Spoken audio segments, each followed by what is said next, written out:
Buenos días, chicas. Este siguiente tema vamos a empezar hablando de la clasificación de la materia. Tenemos por un lado las sustancias puras, que son las que tienen una composición constante, es decir, nunca varía si las sometemos a algún cambio físico. ¿Os acordáis que hablábamos de los medios físicos, la decantación, la evaporación? Bueno, en cualquier caso, las sustancias puras después de esos cambios físicos seguirán siendo las mismas sustancias puras y seguirán teniendo esa composición constante. Bien, los tipos de sustancias puras que conocemos son los elementos, que están formados por un único tipo de átomos, y los compuestos, con varios tipos de átomos. Bien, y por otro lado tenemos las mezclas, que es la unión de dos o más sustancias puras. Estas se pueden separar por medios físicos. Bien, los tipos de de mezclas que conocemos son las mezclas homogéneas. ¿Os acordáis que si yo tengo una mezcla que tiene una proporción del 30% de una sustancia y el 70% de otra, si obtengo una muestra, esa muestra que obtenga, aunque sea de menor volumen, siempre va a mantener esa proporción? Sin embargo, en las mezclas heterogéneas no sucedía esto. Si tenemos una proporción del 30% al 70% y tomo una muestra, en esta muestra puedo tener el 100%, por ejemplo, que sería el extremo, de una sustancia y de la otra no tener ninguna. Ahora nos vamos a centrar en el estudio de esos elementos, esas sustancias puras. Entonces, vamos a estudiamos la tabla periódica, que es la forma de colocar esos elementos. Vemos que la tabla periódica tiene 18 grupos, que son las columnas, y 7 periodos. A los periodos les llamamos a las filas, es decir, en horizontal. Bien, las columnas, los grupos, se caracterizan por tener propiedades químicas parecidas. Y como ya lo sabéis, estas propiedades químicas parecidas se debe a que la configuración de la última capa es la misma, ¿vale? Es decir, tienen el mismo número de electrones en su última capa. No sé si os acordáis, pero voy a escribir aquí la configuración de la última capa. En este grupo, que se llaman los alcalinos, el electrón más alejado, el de la última capa, será un S1. En el siguiente grupo será un S2 y los llamamos los alcalinotérreos. En este otro grupo son los metales de transición. Estos electrones de última capa llenarán los orbitales de 10. Estos otros grupos llenarán los orbitales P6. Y tenemos dentro de estos grupos los grupos 13 al 16, los halógenos, flúor, cloro, bromo, yodo, y luego por último los gases nobles, que estos tienen una configuración de última capa llena, S2P6.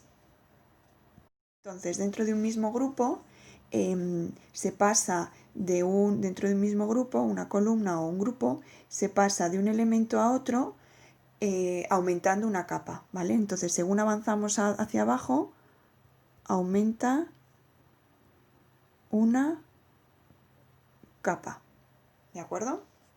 Bien, ahora vamos con los periodos, que son, como hemos dicho, las filas horizontales que componen la tabla periódica. Hay 7. Entonces, dentro de un mismo periodo se diferencia un elemento de otro porque aumenta el número atómico. Es decir, el número de protones y por lo tanto de electrones que tiene ese elemento.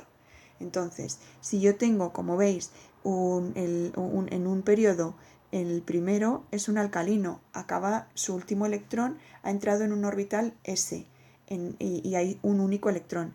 En el siguiente elemento habrá un S2. En el siguiente elemento, que ya pertenecerá al grupo de los metales de transición, llenará los orbitales D1, D2, así hasta D10.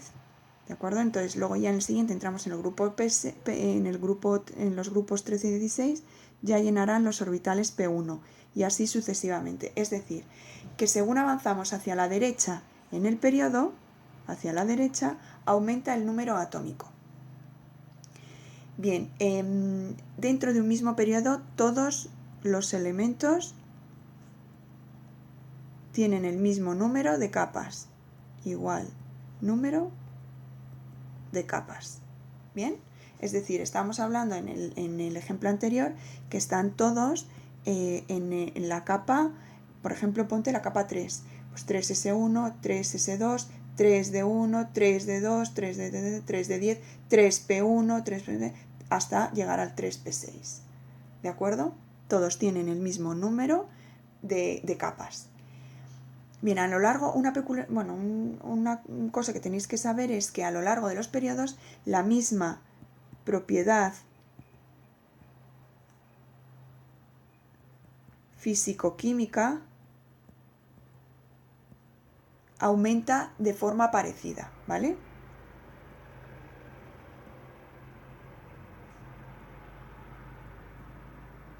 Es decir, que si en el periodo 1 varía de una forma característica y obtenemos una gráfica, en el periodo 2, el de abajo, variará de forma muy parecida que en el grupo 1.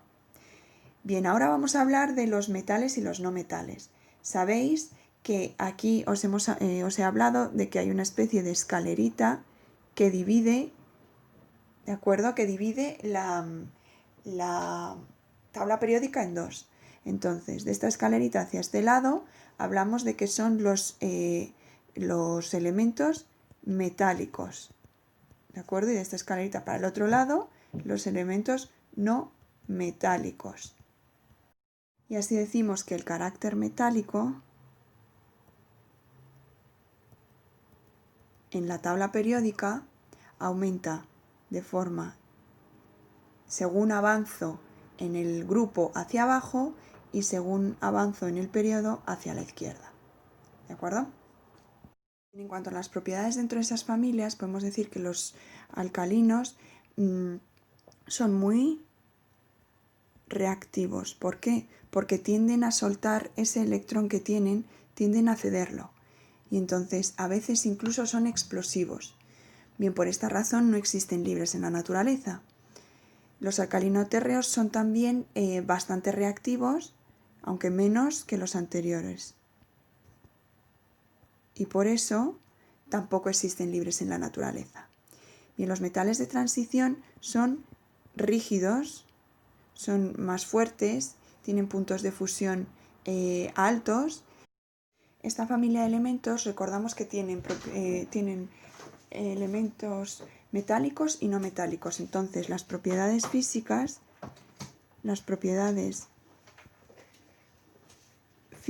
son muy distintas. Pero, sin embargo, como tienen una configuración electrónica parecida, las propiedades químicas,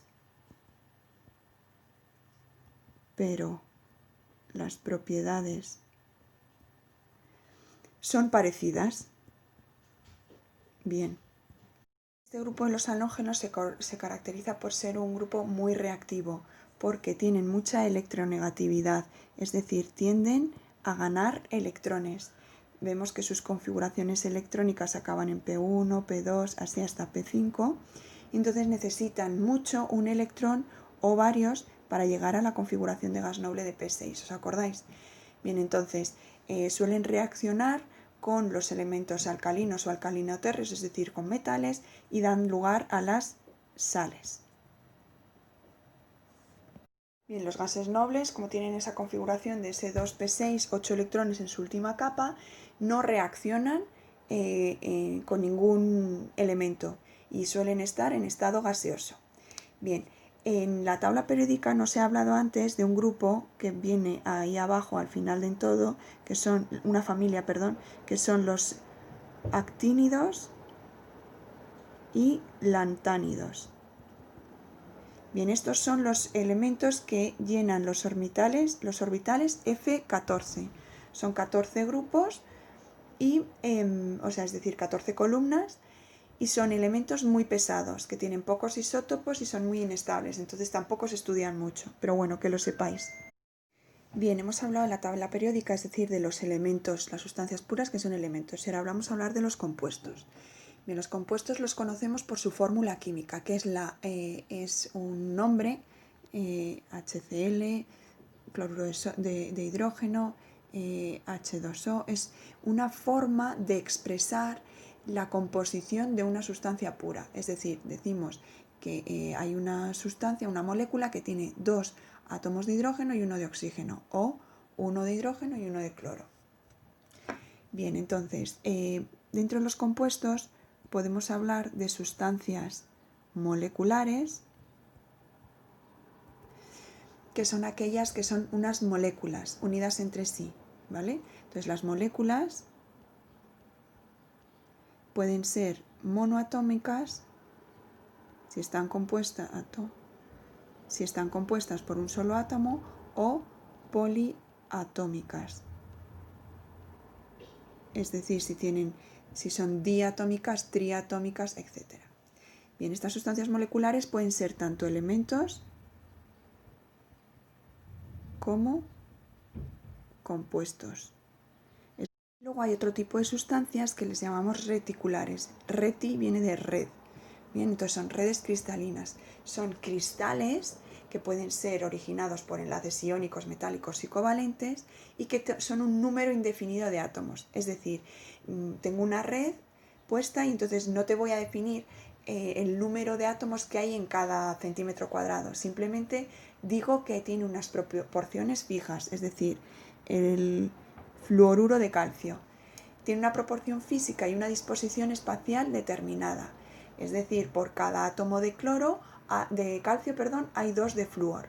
Bien, es decir, es una red bien estructurada, fija, pero no digo que hay una molécula con un calcio y 2 flúor, sino que hay un grupo de moléculas, hay un grupo de átomos juntos con una disposición espacial determinada, pero que su proporción es de 1 a 2, es decir, 1 de calcio por cada 2 de flúor. Bien, decir que las sustancias monoatómicas, como tales, en la naturaleza, solo son los gases nobles, ¿vale? Y entonces diréis, pero cuando hacíamos reacciones químicas poníamos, o cuando hablábamos de algún elemento ponemos el oro, no le ponemos un 2 o un 3. Bien, ¿por qué no le ponemos ni el 2 ni el 3? Porque el oro, el aluminio, la plata, es decir, todos estos elementos metálicos unen entre sí por enlace metálico, es decir, tenemos los átomos unidos, bien, de cualquier elemento, y alrededor tenemos los electrones de última capa, los de valencia, moviéndose alrededor. Entonces, ¿qué decimos nosotros cuando escribimos en una reacción o cuando nos referimos a ellos? Escribimos simplemente el símbolo. No le ponemos un 2 porque no sabemos lo que hemos dicho antes, es una sustancia reticular. Entonces lo único que sabemos es la proporción. Y como aquí solo hay átomos de un mismo tipo, hablamos así. Para diferenciarlo de una sustancia, de una molécula diatómica como el cloro, en este caso el cloro estamos diciendo que es un cloro y otro cloro. Sin embargo, en el oro estamos diciendo esto es un enlace metálico en el que alrededor están los electrones de valencia. Bien, entonces, según las fórmulas que conocemos, tenemos la fórmula molecular, que me da la proporción exacta y la cantidad exacta de átomos que hay en cada molécula, ¿de acuerdo?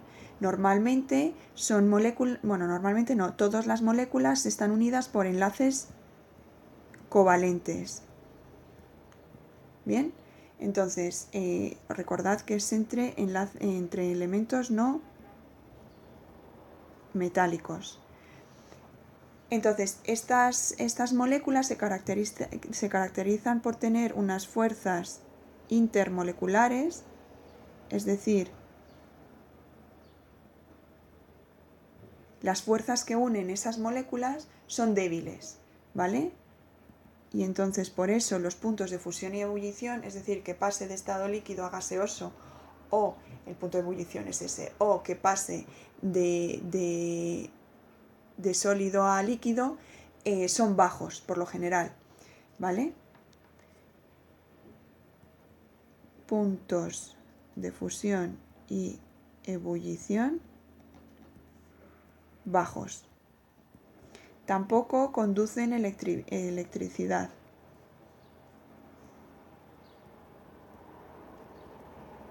Ojo, porque aquí diréis, vale, el agua es una sustancia molecular, tiene enlace covalente, sí, y conduce el agua. Bien, el agua que usamos del grifo no es agua pura, es agua con sales minerales. Entonces, conduce el agua porque esas sales minerales disueltas sí que conducen la electricidad, porque esas sales disueltas, esas sales minerales sí que conducen la electricidad. ¿De acuerdo? Pero el agua pura, es decir, H2O2, que no es ninguna mezcla, el agua pura no conduce la electricidad. Bien, entonces la otra fórmula que conocemos es la empírica. Recuerdo, que es para sustancias reticulares, de redes. Es decir, nos da la información de la proporción que hay en cada cristal. Bien, pues tenemos los cristales iónicos, que como ejemplos claros son la sal común, el cloruro de sodio y el fluoruro de calcio. Y luego tenemos cristales covalentes. Pero es que antes has dicho que las sustancias moleculares estaban unidas por enlace covalentes, cierto. Es decir, tenemos cristales covalentes como el diamante, el grafito, que como sabéis ambos es carbono nada más, el cuarzo, bueno, varios cristales covalentes. Es decir, tenemos el carbono organizado en forma de cristal. Bien, pero es que también hay cristales moleculares, que es...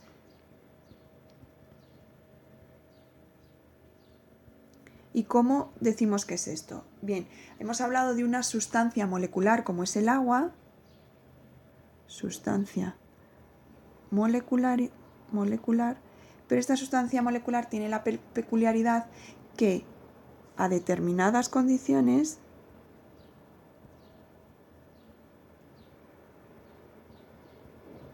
se puede agrupar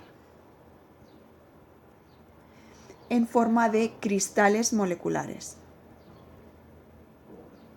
Es decir, si yo tengo el agua y la congelo, puedo obtener el hielo, y eso es un cristal molecular. Bueno, al igual que el hielo, tenemos el azufre, tenemos también el yodo, la sacarosa, bueno, varios cristales moleculares. Bien, y por último los cristales metálicos, que como hemos dicho son los elementos metálicos. Hemos hablado del del oro, de la plata, del hierro y del aluminio. Bien, por último hoy vamos a hablar de la masa molecular y la masa molar. Tenemos que una molécula, por ejemplo, de cloruro de hidrógeno, tenemos que medir su masa, y entonces decimos que la masa molecular va a ser igual a la masa atómica de todos sus átomos, ¿verdad? Es decir, la masa atómica del hidrógeno más la masa atómica del cloro. Entonces, si nos vamos a la tabla periódica, vemos que la masa atómica del hidrógeno es una UMA y la del cloro son 35,5 UMAs. Entonces la masa molecular va a ser igual a 36,5 UMAs. Y luego tenemos la masa molar, es decir, que un mol de este elemento sabemos que el peso de ese mol va a ser igual al peso molecular expresado en gramos. Bien, y para hacer los problemas tenemos también otra equivalencia. ¿Os acordáis que un mol son 6,022 por 10 elevado a 23 moléculas? Bien, y recordad que una molécula ya nos teníamos que fijar en el compuesto o el elemento, ¿de acuerdo? Es decir, una molécula puede ser de un elemento como el oro, el cloro, lo que sea, o de un compuesto. Pero en cualquier caso nos tenemos que fijar en el número de átomos que hay en cada una de esas moléculas. ¿De acuerdo? Entonces en el oro hay un solo átomo, en el cloro hay dos, veis que aquí hay dos, y en el compuesto del agua, si nos referimos al hidrógeno, hay dos, y si nos referimos al oxígeno, hay uno. Entonces os recuerdo que para los problemas pasábamos de gramos a moles y lo hacíamos por la masa molar, ¿vale? Es decir, esta. Luego de moles pasábamos a moléculas por medio del número de Avogadro, es decir, 6,022 por 10 elevado a 23. Y de moléculas pasábamos a átomos. Y nos fijamos en la fórmula. Es decir, si es el agua y nos piden cuántos átomos de hidrógeno, diremos que 2 por cada molécula. Si es de oxígeno, 1 por cada molécula. Si es de oro, por ejemplo, en cada molécula habrá un átomo. Y luego al revés lo mismo. Cambiamos de átomos, pasamos a moléculas por medio de la fórmula, de moléculas a moles por medio del número de Avogadro y de moles a gramos por medio de la masa molecular.